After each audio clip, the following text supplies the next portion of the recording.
мындай колуна темир кий менен чапкандай болду да.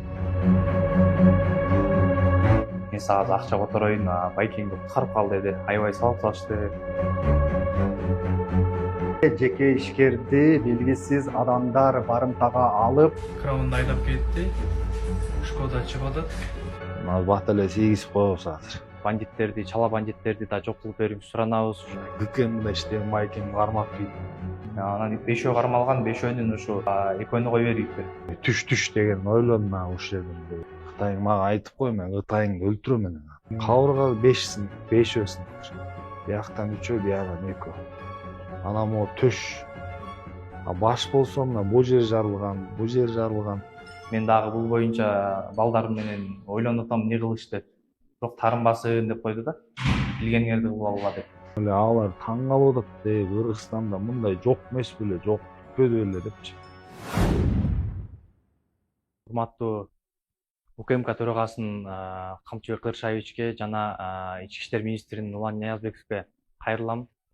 Ушу Бакытов Руслан байкеме көрүлгөн ОПГ мындайча айтканда бандиттик сабоолорду мурункудай эле ошо ОПГ жоюлду деп ойлодук элек, бирок көрсө ал дагы эле бар экен. Байкемди ошо бир канча саат барымтада кармап жүрүшкөн, заложник кылыпчы. Аябай денесине оор жараттарды келтирген. Башына ошо мээсине тамыр жарылып, ошо кан тамып кеткен. 5 кабыргасы сынып кеткен. 7-8 саат жанын алып жүрүшкөн, милицияларга дагы баш бербей. Ошону тергөө иштерин так жана туура карап берүүңүздөрдү суранабыз. ОПГ жок деп сүйүнүп аттык элек. Көрсө ушу кичине түп тамырларынан кичине калып калган окшойт. Ошону дагы бандиттерди, чала бандиттерди да жок кылып берүүңүздү суранабыз. Ошо түйөт менен ошо жок болсо бизге да жакшы болот эле.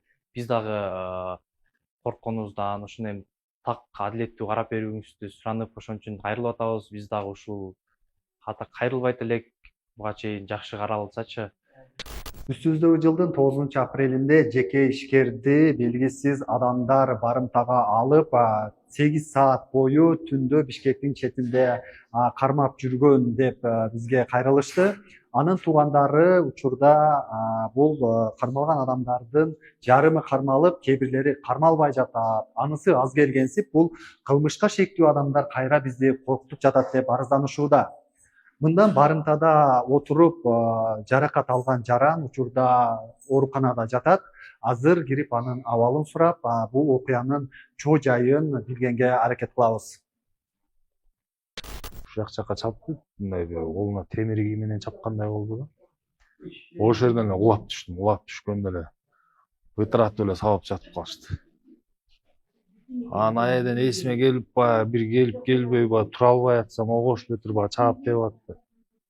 Анан айтып, мен Кытайга чалгыла, силердин телефонду албай атса, менин телефонду мен алам деп чалдым. Ошо чалып видео звонок кылганда ошо көрдүңбү, бет башым баары канжалап. Тиякта чогуу иштешкен бала да. Карачы, сенин айыңан ушундай состоянияга түшүп аткан положение. Карачы, бул эмне кылган?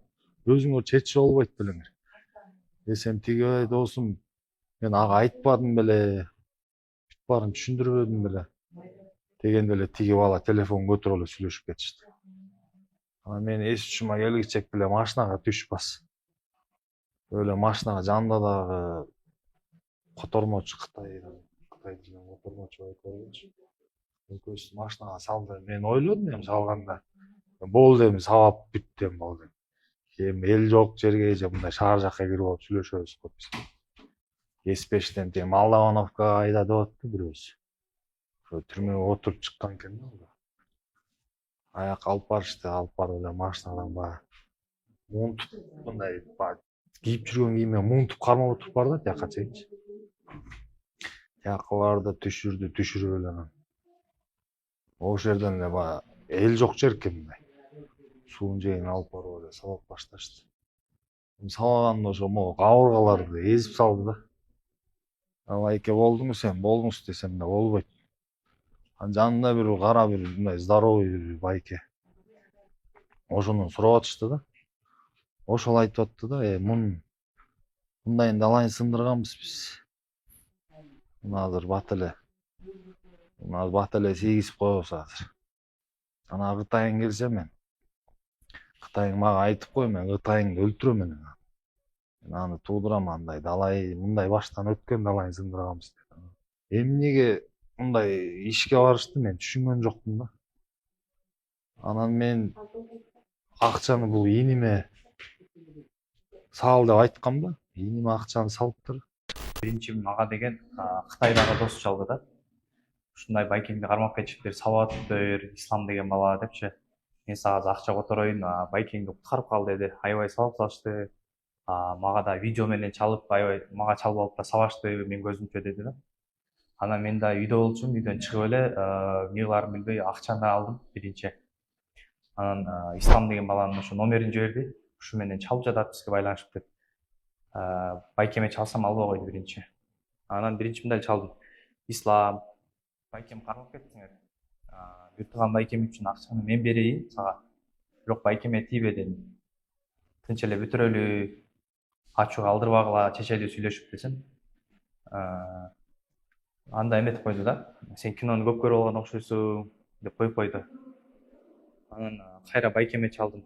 Байкеме чалсам, Сашка акчаны алып келип берип койчу, тынч эле бүтүрөлүчү, биякта кыйналып кеттим аябай деди. Үнүнөн билдим аябай кыйналып калыптыр уже.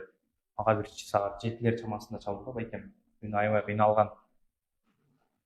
Анан кайра Исламга чалдым. Ислам, акчаңды берейин макул. Бирок байкеме тийбе, бирок бир условиям бар дедим. Мен бир тууган байкемди көрөйүн, акчаны берем мына даяр жанында дедим да. Айтсам деле болбой койду, коюп салды. Анан эмне кылышты билбей, биринчи Аламиздин ровдосуна бардым. Ал жака барсам, бир эле следователь бар экен, башка эч ким жок экен. Ал жака отурсам, кечке кагаз отуруп алды да. Эч ким, оперлер да келбей койду.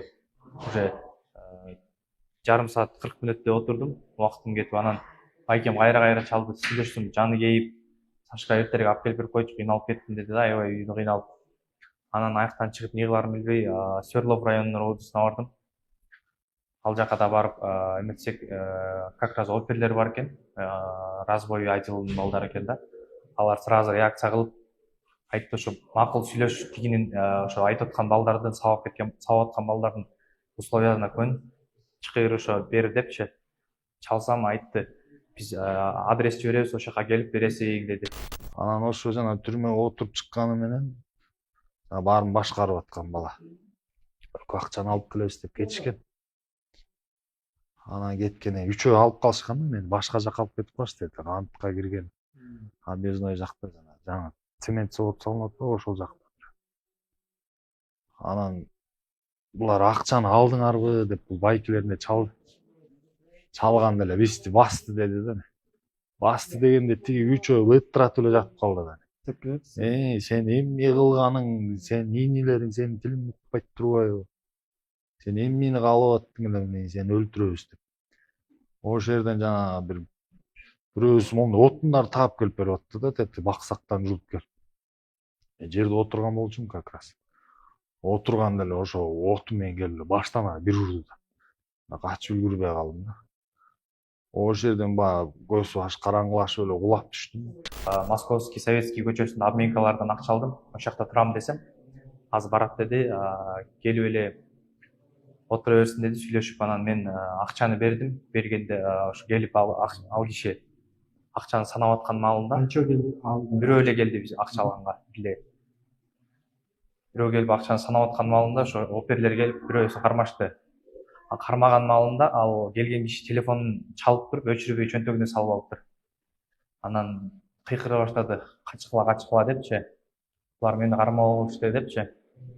Ал киши милициялардын айтымында ошо 2 жолу соттолуп чыккан киши экен. Биз айттык, дальше кетпесин, тынч эле бүтүрүп алалы азыр. Каякта экенин айткыла же ошо иниңе чал, тийбесин алып кел десек, Кудайдын жазганын көрөбүз, болору болду деп эчтеке айтпай койду да. Ал Ислам деген ошол беле же Жок, башка? Исламдын байкеси экен. 77-жылкы байкеси экен. Кулап түшкөндө эле тигилер баягы эптеп тырмалаңдап турайын деп атса, ичке башка тепкилейт. Анан бирөөсүн дагы бутунан кармап баткакка кулап түштүк. Баткакка кулап түшүп эле ал жерден тугучакты эле бирөө капотунан тиги мындай жанагы машина сүйрөгөн жана неме бар го, буксир. Ошо буксирди айлантып азыр эми мунун башын жарамай. Мен тиги жана ГКМда иштеген байкем кармап тийди. Өзүнчө эле момундай өлө нерв болду да тиги. Ошондо билдим да, ошо тиги баягы ишенген байкеси ошол окшойт да. Бир СМ дейт, бир ГКМ дейт. Ошентип сүйлөшүп атканын угуп калгам да. Анан как раз ошо жана айландырып чабайын деп келатканда ошо артка кетип калдым, ошо неме маякка тийди. Башына темирчи. Анан баягы 2-3 да кармап эне муну таңал эне, бул азыр бизге баягы сопротивление кылат деп таңышты айдан аябай байлап багажга салалы деди. Багажга оокаттар бар экен, баткыда эмес. Анан салонго салып кеттик. Эмеде Алматинка жакта да бир достор бар экен. Досторуна чалды. Мен сарсанам. Ийним менен бул да балдар чогултуп алып, тиги да балдар чогултуп алып, урушпаса экен деп атам. Кой балдарың чогултса. Ол дем акчаң бергени алып атып, болбоду, бүтпөдү. Мен тынч эле заявление жазбай кетем, болду. Ийнимин барып акчаны алгыла, байкеңди да чыгарып берем. Тиги да жини келип, балдар менен эле кармап алды го деп ойлоп аткам. Ал жерге барды 20-30 бала менен күтүп туруп досторчу. Ким сизди кармаган адамдын досторубу? Ошо. Байкемдин номерин ошо милиция кызматкерлерине бердик. Бергенде ошо карта менен карап атышты каякта жүргөнүчү. Анан Ислам деген баланын номерин бердим. Булар деген биз биринчи жана Новопокровкадан чыкты карта. Ал жака издеп бардык. Ал жактан чалып өчүрүп өзлөрүнүн условиясын айтып, байкемди кое бергиле, акчаны берип, биз анан кое беребиз деп милицияларды укпай койду да. Андан кийин Кант жактан чыкты ал карта. Кантка бардык, Кант жакта да жок. Анан айттык, биз байкеңди беребиз, сиз бизге мен байкемди бергиле деп сүйлөшүп аттык да. Болбой коюшту. Андан кийин байкемин уккам, не машина ошо Краун ак армиянын номеринде машина айдайт депчи. Ошону айтсам, Бишкектеги ГАИ кызматкерлерине ориентировка бердик. Ориентировкадан ошо машинаны жана Кеспеш Көгөй жана Стоянка жактардан ошону кармашып берет. Ичинде 2 киши бар экен. Ичи бүткан экен деп айтты да. Бирок байкең жок экен деп. Анан чалсак дагы телефонду өчүрүп салды. Андан кийинчи ошондо 3 кармалды да. 3-өнү тияка алып кетти да. Свердловский роодго алып келишти. Алып баратканда бир Camry 70 менен дагы бир Opel келип чалды да. Булар менин инелерим болот, ушундай кылып коюптур, эми чечели бирдеме кылып деп. Ошо кармап келатканда эле кармап келатканда эле бир Opel ал номерин да тартып койгом. Ошо киши келип ошо сүйлөштү да. Бул менин инелерим болот, чечели бир жакшы жагынан депчи. Ошо Opel'лер менен сүйлөшүп атты.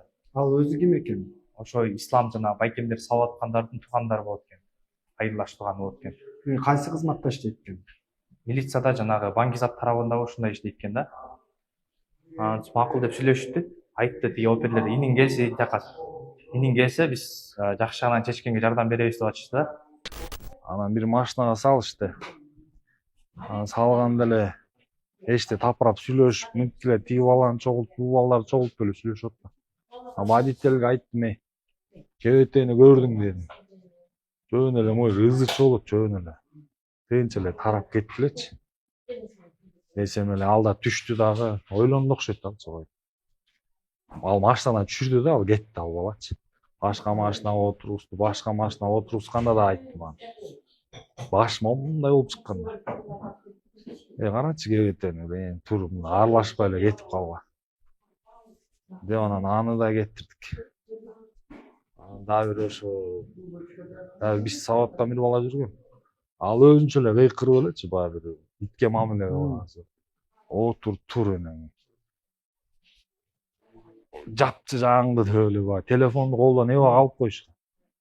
Телефон блоктон ачып мен бул иним чалса тиги эмени өчүрүп коет, мондай деп сүйлө депчи. Мен адрести айтайын деп атам. Бир топко чейин бул иним дагы ошо неметип атты да. Адресиңизди айтыңыз дейт. Мен өчүрүп азыр айтсаң өлтүрөм дейт. Анан ошентип отурганан булар баягы четинен милиция менен кармады окшойт. Булар балдар жиберип атканда чын эле иниң ошо жалгыз эле өзү бүтүп атабы же милициялар? Иним жанына барганда эле кармап атышты окшойт да. Анан ошо менен анан жанагы балам мени, короче, салып алып тиги Кордай жакта бир токой бар экен. Мен ал жакты жакшы билбейм. Ошол жака алып бараткан, жанында жанагы переводчигим болупчу. Анан бирөө чалды окшойт. Анан телефонун алып эле сүйлөшүп эле өзүнчө алаңдап эле баягы бала жок. Түш деген ойлодум мен ушул жерден бир башты жарып же бирдеме кылат окшойт. Түшсө гана. Баарын нормально кылып бүтүрүп кой деп ушинтип айтты да. Нормально кылып бүтүрүп кой дедим. А мен эмне дейм? Бүтүрүп коеюн, нормально бүтүрүп коеюн. Ол баары жакшы болот. Ол дедим деп эптеп мен деле качып кетиштин айласын кылдым да. Анан үчөөнү кармап эле кетип калышты. Артынан ошо жана Ислам анан да эки бала экөө өзүлөрү келишти да. Тиги байкел жанагы опер милицияда иштеген байкелси ошо айткан окшойт да. Анан бешөө кармалган, бешөөнүн ошо үчөөсүн камады 2 айга. ИВСке киргизди. Тергөө иштери бүткүчө деп, экөөнү кое бериптир. Анан ошо менен анан бир далай кайра дейт Алматинкага чейин жөө келип. Жөө ошондой башыңыз жарылганбы, жөө жолдо келдиңизби? Жок, жанымдагы киши бар болчу, ага тийген жок да. Ал ошо баягы мени көтөрүп алган, мынтип сүйрөп алган. Токтой элчи десем, бас жүр. Кичине калдык деп отуруп. Бир токтот деди, жолдун жээгине алып чыкты. Такси токтойт экен да жанагындай. Сиз бир токойго эле алып барды, мындай Жок, үйлөр бар экен. Жолдун бою эмес беле? Жок, жолдун бою эмес, тиги негизи бир такыр эле киши жок жерге алып бармак да. Телефондон кармалгандары чалдыбы же бизди милициялар издеп атат, болбой калды уже бүттүр токтот деди окшойт да. Анан ошо менен таштап алып эле качып кетти да. Бер жака чыктык, уже милициялар уже четинен кармап уже бизди да издеп атыптыр да. Көчөдө кетип бараткан бирөөнүн телефонун сурасак ал да бербей качып атып. Анан ошо менен чалып иниме чалганда эле жетип келишти. Группа бирдеме деп коюптур, ошондой менен жүрүшүптүр.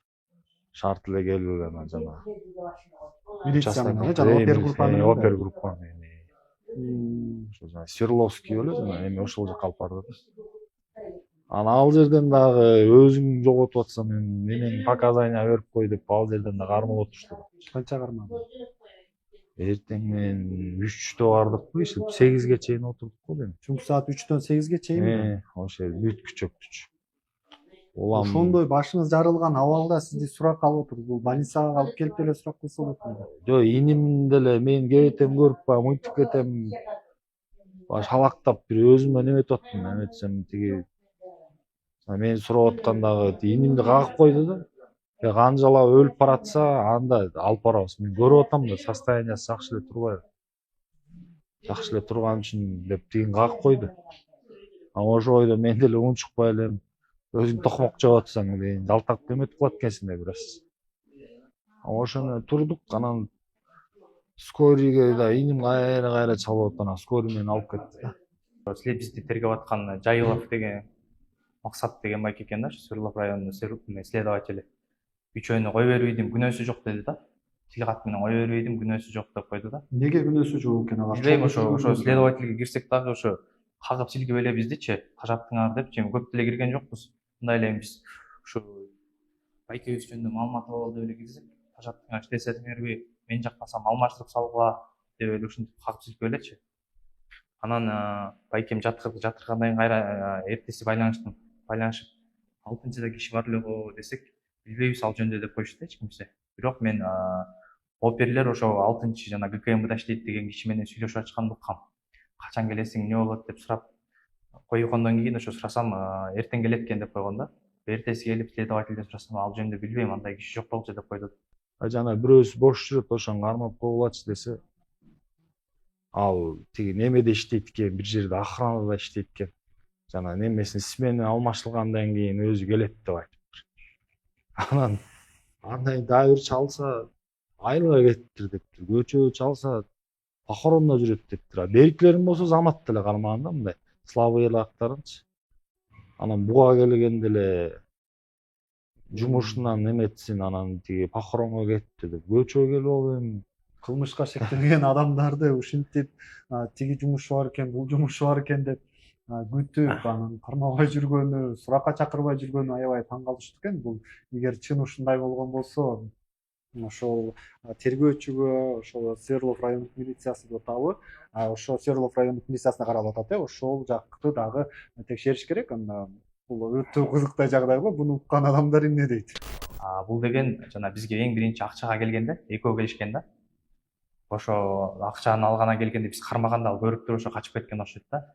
Ак саната үлгүсүндө машина айдайт да ал байке. УКМдамы иштейт деген. Анткени ошо биз биринчисин кармаганда ошо жанагы биллинг деп коет экен. Ошону каяктан телефонду өчүрүш керек, каяктан күйгүш керек, ошону бүт айтып туруптур да. Ошо байкемди кармаган балдарга бияктан өчүргүлө, бияктан күйгүзгүлө депчи. Ошон үчүн биз караганда бир Новопокровкада болсо бир өчүп туруп эле кайра кантта пайда болуп калып атты. Анан жанагы чек шатадан пайда болуп калып, ар кайсы жактан ошо белгисиз жактардан пайда болуп атты да.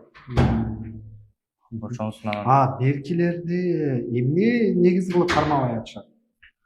азырынча булар жанында эле жүргөн деп койду да. Жөн эле кое бербейдик. Анан ошо следователь Жайыловго көчөдө чалсам, эмне болду байке, ошо показанияга келип кеттир го, кандай болот эми десе, мен сурак эле алдым, как свидетель катары деп койду да. Анан мен чечпейм, эмне болорун сот чечет деп эле коюп кагып силгип койду да. Тажаттыңар мени депчи. Ким деген тергөөчү? Жайылов Максат, ушундай Максат деген следователь, Свердлов районунуку. Ошондой кылып трактовка кыла берсе болобу экен. Мисалы үчүн чогуу кармап алып кетип атышса, чогуу сабаган жерде баары чогуу болуп атса, анан бул үчөө сабаган, бул экөө үчөө карап турган деп эле ошентип күбө кылып кое берсе болобу экен. Ошо биз да ошону требовать эттик да, ошо байке баары чогуу жүрдү го бул жакта депчи, баары чогуу, алты ойтон чогуу жүрдү. Эмнеге үчөө эле кармалып, үчөө жүрө бериш керек депчи. Айтсам, тажаттыңар деп эле кагып силкип, болбосо күндө 5 жолу чалган, бир эле жолу чалдым да, бир эле чалсам ошентет. Эми биз албетте тергөөнүн ишини мындай кандай болуп атат ары жагын толук билбейбиз, бирок жабырлануучулар айтып атпайбы? Алтоо чогуу кармап ошол жерде ал салып кеткен, сабаган, акча талап кылганда баары чогуу болгон деп атат. Анан кантип үчөө эле кармалып, калган үчөө жөн эле күбө болуп калат, алар жөн эле карап турган деп эми эч бир мыйзамда андай жок да.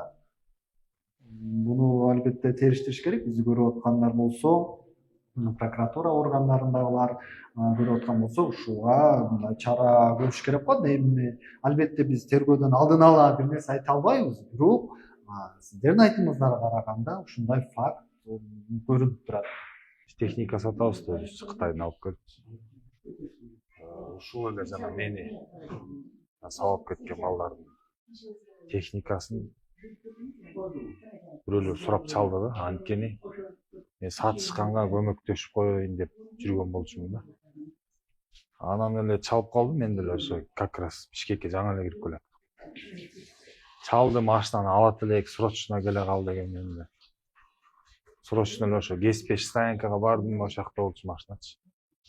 Көрсөтөйүн десем, ошо бир сары саната менен бир бала келди. Келип эле кана көрсөтчү деди. Машинанын эшигин ачып, мына ушул машина. Мына баасы $28,000 мына аласыңар го. Бул машина көптөн бери турат деп. Ушинтип айтсам эле кармалдыңбы? Сен качып жүрбөдүң беле деп эле өмөтүп баштады. Биз ГЭС-5тен камераларды алдын ала карап чыктык да, барып карасак, ошо булар алдын ала даярдаган экен да. Эки машина уже ошо стоянкага кирип жашынып болуп коюптур. Анан бир машина сары машина келип, биринчи клиент болуп жалгыз токтоп атат. Токтогондо эле артынан экиден жүгүрүп келип атышат дагы. Ошол жактан салып кетип атышат да, 3 машина менен кайра чыгып кетип атышат. Сен жүгүрүп кетти, бул жака жана санатага калды жолу. Крамында айдап кетти. Шкода чыгып атат. Шкода кетти. Ошолордун кимисине унаа алды эле сиз аркылуу же сиз жардам берип? Ислам деген бала. Ислам деген бала. Ошолда жүрдү, ошол жерде? Ошол жерде жүрдү. Мен ага чейин да телефондон түшүндүргөм, мен бул жерде жокмун. Өзүң соодаң бышырып, өзүң сүйлөшүп атасың. Мен болгону бул жерде акчаңды эле алып салып атпайм, болду да. Өзүңөр бири-бириңердин көрүшүп, билишип алдыңар. Ошону өзүң чечип албайсың маселени элесиң. түшүнүп алсак, сиз өзү Кытайдан автоунааларды, Чоң. техникаларды алып келип иштейсиз. Ооба, грузовой техникалар. Грузовой техника. Булар сизге эмне деп кайрылышты эле? Анан булар менен кандай байланыш болуп калган? Башындабы? Башында бул ошо мен Кытайда иштешкен жана эме менен кытайлык кыргыз. Аны менен бул мурда техника алып жүрчү да, өзү элечи. Анан бизде биякта жолдо жумуштар бар да, Кыргызстанга өткөндөн кийин тозуп алып, шопур жалдап Бишкекке чейин алып келгенчи. Ошол алып келген эки техникасын эки жолу алып келип берген. Мага чалат шопур таппайт да. Шопур таап алып келип берген. Ошондон тааныш болчумун. Анан кийин жанагынтип самосвал хоо алдырып атат. Алдырганда анан мага айтып атат да, ошо хоонун акчасын алып салып ийчи депчи. Ошо Кытай. Мен ал кечте өзүм деле Кытайда болчумун мен делечи. Мага айтты, мен ушинтип исламга баягы мен таанышыма бир хоо саттым. Ошонун акчасын алып салып ий деди. Анан мен бияктан инилерим бар да, акчасын алып салып ий тиги. Анан инилеримен акчасын алып салып ийген. Болгон кылган жумушум ушул да. Анан эле бул машинасы келди, бат эле келди. Машинасы келди, өзү растаможка кылды. Бир айдай жок болду. Мен бир жолу ошо машина каякта турат деп мага чалганда, баягы таможнянын ичи чоң эмеспи? Ошо кайсы жеринде турат дегенди билбейм, ичинде бир жеринде турат да. Көптөн бери келе элексиң десем, ой, той топур болуп жүрдүм. Байке азыр барып ошону растаможка кылайын деп атам деп эле. Жакшынакай эле сүйлөшчүбүз, мындай эмебиз деле жок болчу. Анан эле бир ай өткөндөн кийин эле мен тиги кытайлык менен сүйлөштүм. Машинаны сатып туруп акчасын бер деди. Анан тиги Кытайдагы киши да чалып калды. Эмне клиенттериң бар эмеспи? Көргөзүп сатып акчасын берип койчу деген. Ага жакпай калыптыр бул. Жакпай калган окшойт да. Анан ошо менен машина турду. Клиенттер келгенде мага чалганда көргөзүп коюп турчумун. Могул машина депчи. Бизде Кыргызстанда наличка дейт да көп эле. Бияка келген машина, жеңил машина берейин, анан 5000 берейин. Бирөөнүн немесин эметким келген жок да. Ал машина ошол ислам дедиңизби? Ошонун атына катталып, ошонун аты менен киргенби? Ошонун аты менен келген. Өзү сүйлөшүп, өз соодасын бүтүрүп атпайбы? Анан менин оюмда бул просто көп убакытка созулуп кетти да. Көп убакыт болгон 3 ай, 4 ай. Ал иштете берсе деле болмок. Анан тиги да телефон албай койгонбу, же эмне болгон жок. Экөөс сүйлөшүп эле атышкан да. Кадимкидей эле сүйлөшүп эле. Мага чалып албай атат дегенде мен тиги айтчумун, алып койчу телефон.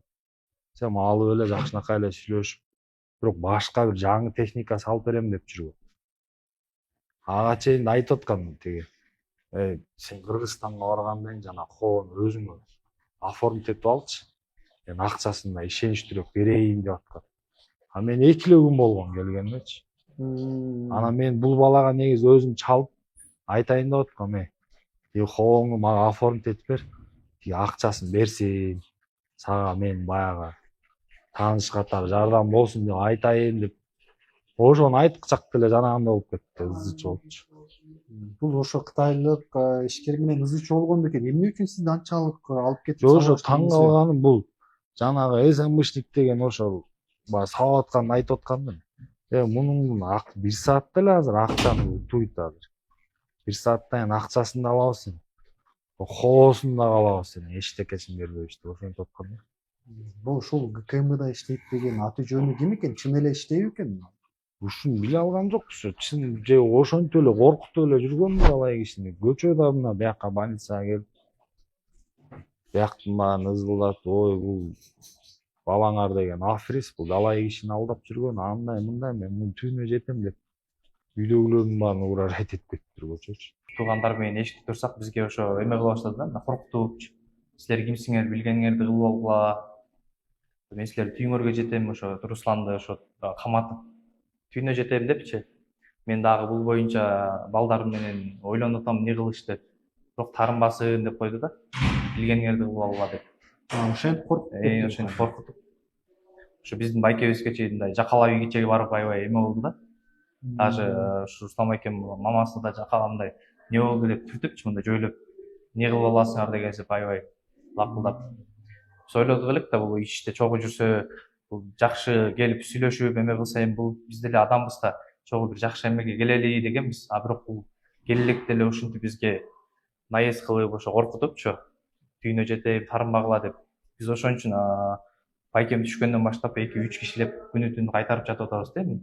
Ушундай лакылдап коркутуп атса биз кандай болот депчи. Түнү дагы Күнү келет. дагы кайтарып, күнү дагы кайтарып атабыз. Алмак туугандар болупчу. Ошол кармалбай калган да, Ошол кармалбай калган. Көчө ошо сурак берип чыкты, мен таптазамын, билгениңерди кылып алгыла деп койду да. Мен ал жакта болгом деди, бирок мен как бөлүштүрүп эле жүргөм деп койду да. Болгом деп айтты да өзү. Болгом. Анан мен бөлүштүрүп жүргөм деп койду да. Эми бөлүштүрүп жүргөн анчалык. Бул Бул деген өзү бирөөнүн эркине каршы унага салып кетип, байсы бир жерге алып барып сабагандын өзү кылмыш да, анан ошонун жанында жүргөн адам бөлүштүрүп жүрдүм деген бул кандай эч бир мыйзамга туура келбеген нерсе да ошонун баары. бул жакта баары эле бир тууган экен да. Туугандар экен баары. Шектелип аткандар Баары туугандар экен. Эми билбейм, эми жана өзүнүн басып турганына караганда, сүйлөгөнүнө караганда иштегендей эле көрүнөт. Эми жөнөкөй адам андай жанагынчага чейин балдарды управлять этип барып андай мындай кылбайт эле да. Эми ал учурда иштеп жаткан адамдардын мынчалык башы анда УКМКнын ичинде дагы тазалоо жүрүп, бири мындай атын саткандар болсо чара көрөбүз деген эскертүүлөр берилип атат. Балким бул же мурда кайсы бир убакта иштеп калган болушу мүмкүн, же бир кандайдыр бир жок, же бир башка тармакта болушу мүмкүн. Же өзү дагы айтып аттыбы сизге ошону? Мен айткан жок, мен тиги балдардын оозунан угуп калдым. Балдар, ошо байкебиз ошол жакта иштейт деп аттыбы? Ой, ошол жакта иштейт бул. Тигил болсо кесилип барып келген деп жана мени салып атканчы. Андан кийин эле жанагынтип эле жалпы жонунан эле салып жатып калышпады. Башында ошо ойлошкон окшойт, мен кичине салып эсине келтирип акчаны алалы деп анан жанагынчага чейин салбап ишти да, кыскасы аябай элечи. Азыр абалыңыз кандай? Эми абал азыр мен ойлоп аткам, эми монтип догуруп жатканда эле мага деле жаккан жок да, бирөөлөр деле. Азыр могу жерде кабыргаларым дары тарагандан кийин элечи дем ала албай калып атам, мындай кабыргам кысылып калып атат. Туруп басканда уже баш айланып атат. Кабырга 5 сынык, 5 сыныктыр. Бияктан 3, бияктан 2. Анан могу төш. Баш болсо мына бул жер жарылган, 4-5 жерден баш жарылат. Ошондон баягы кийимдин баары азыр мондай жанагындай капкатуу болуп турат да, ошо кандын эмесиненчи. Бир эле жолу чапкан жок да. Улам бирөөсү тияктан тиги бутак-сутактарды тазалап көтөрүп келет өзүчү. Анан келип эле тиги чаап жатып калат. Мынтип угрожать эткени көп болду да, угрожать этип тап берип азыр өлтүрүп салам, антип салам, мынтип салам депчи. Билбейм, булар чындыкка эмеге алдырдыбы же кандай болду. Өлтүрөм дегенден да кайра тарткан жокпу? Өлтүрөм деп да айтты сизге. Өлтүрөм эле деп атты. Мен коркконун эле ойлодум да, булар азыр эми тиги байкелери кармалды, булар эми азыр эмне кыларын билбейм. Балким өлтүрүп салабы деп ойлоп аткам, тетти эми токойду көчтү алып баратканданчы. Булар да коркуп атат азыр эми. Мени тынчытса анан баягы кармалбай калабызбы деген ойлор болуп атабы деген ар кандай ойлор келет экен. Тиги мен деле азыр жакта Кытайдагы кишилер сүйлөшүп атам да. Озондоп менен сүйлөшсөм эле алар таң калып атат. Кыргызстанда мындай жок эмес беле, жок бүтпөдү беле депчи. Ушундай болуп сабылып кетти. Мен тиякта да бир 2-3 кишинин жумушун алып барам да. Эмне жок болуп кеттиң дегенин айтып атам. Ушундай болуп жатам десем, таң калат да, алар бери келебиз деп атышкан да. Мындай жок эмес беле, эмне деп ишене албай атат да, биз көрүп атпайбызбы, баары жакшы эле болуп атпайбы. Эми калган каткандары калган окшойт, эми ошолор эметип кетти деп эле айтып атам. Калган каткандары айда чүйдөлөрү калган окшойт эми. Жардам көрсөтүлдү, жаткырылып, азыр дарыларын алып атат. Тийиштүү дарылардын баарын 5 күн жатты, азыр дагы өзүнүн апасы келип дагы дарыларын жазып берди. Эми ошо 5 күн мурункуга салыштырмалуу азыркы абалы уже мындай более-менее канааттандырарлык болуп калды. Биринчи түшкөндө абалы кандай эле? Биринчи түшкөндө эми баягы түшкөндө орто оор абал деп коебузбу, кандай болуп калат мындай эми относительно удовлетворительный азыр өттүк да ужечи. Орточо оор абал деп койсок болот да эми азыр түшкөндөгү абалычы. Бул окуя боюнча экинчи тараптын пикирин алуу үчүн тергөө абагында отурган 3 шектүүнүн адвокаты Жылдыз Арзыбекова менен байланыштык. Ал иш менен жаңыдан таанышып жатканын айтып, азырынча комментарий бере албай турганын билдирди. Азыр жаңы эле тергөө башталды. Тем более менин катышуум менен эч кандай тергөө иштери жүргүзүлө элек. Мен азыр жаңы эле баягы ишке кириштим. Андан кийин бир жыйынтыкка келебиз. Тем более мен азыр үстүртөн билип алып эле мындай тигиндей деп айткандан алысмын. Анан баягы сиздер журналист болсоңуздар баягы эми бул мындай да тиги балдарда жөн жерден эле алса, жөн жерден эле бул уруш талашта чыкпаса керек. Анан мисалы үчүн азыр эме кылсаңыздар, мен бир аста дагы өтөт да, мен эми жаңы эле бир көп болсо 2-3 эле күн болду мен билгенден. Мына бүгүн 3-үчү күнбү? Мен второй кече эле жаңы эле мына бүгүн. Анан дагы бир аз убакыт өткөндөн кийин анан мен комментарий бере алам. Мындай экен, тигиндей экен. Азыр мен тергөөнү жаңы эле кирип, мен эч нерсе айта албаймын да. Ал эми ооруканага келип чуу салып, УКМКда иштейм деди деп жаткан жаран менен байланышууга мүмкүн болгон жок. Эгер ал келип пикирин айтам десе, ага да сөз берүүгө даярбыз.